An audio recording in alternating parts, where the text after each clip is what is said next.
চটকদার বিজ্ঞাপন, রোগীর স্বজনদের বৃথা আশ্বাস, চিকিৎসায় অবহেলায় নবজাতকের মৃত্যু সহ নানা অভিযোগ উঠেছে চট্টগ্রামের এভারকেয়ার হাসপাতালের বিরুদ্ধে।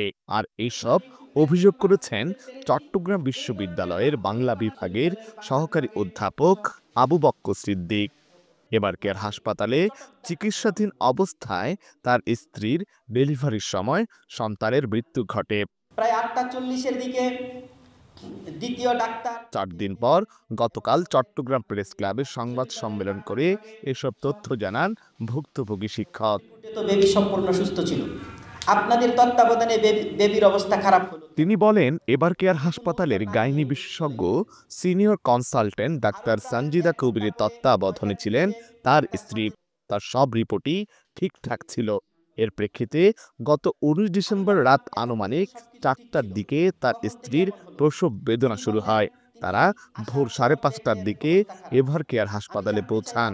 তখনই ডাক্তার সঞ্জিদা কবিরকে ফোন করে বিষয়টি অবহিত করলে তিনি জরুরি বিভাগে ভর্তি হতে বলেন। তিনিও শীঘ্রই চলে আসবেন বলে তাদের জানান। কিন্তু তিনি আসেন সকাল ৯:৩০টার দিকে। পরে সকাল ১০টা ৫২ নবজাতক বিশেষজ্ঞ আরেক ডাক্তার এসে বলেন, মৃত বাচ্চা প্রসব হয়েছে। ডাক্তার সঞ্জিদা কবির আসার আগেই সাধারণ ডাক্তারদের আনাড়িপনায় গর্ভাবস্থায় তার শিশুর মৃত্যু হয়েছে। ডাক্তার ও হাসপাতাল কর্তৃপক্ষ তার সাথে প্রতারণা করেছে বলে অভিযোগ করেন আবু বক্কর সিদ্দিক। আপনি মানে এই ঘটনায় সঠিক জড়িতদের সার্বভৌমতার বিচার দাবি কাগজ করেন দিচ্ছেন না কেন? ভুক্তভোগী বলল যে শিক্ষক। হাসপাতাল কর্তৃপক্ষ তো আমাকে জানায়নি। চট্টগ্রামের সবচেয়ে দামি হাসপাতাল হিসেবে এভারকেয়ারের বিশেষ পরিচিতি রয়েছে।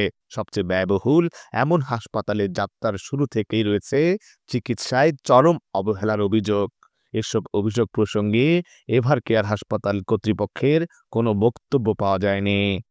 আশিক আরফিন, প্রতিদিনের বাংলাদেশ, চট্টগ্রাম।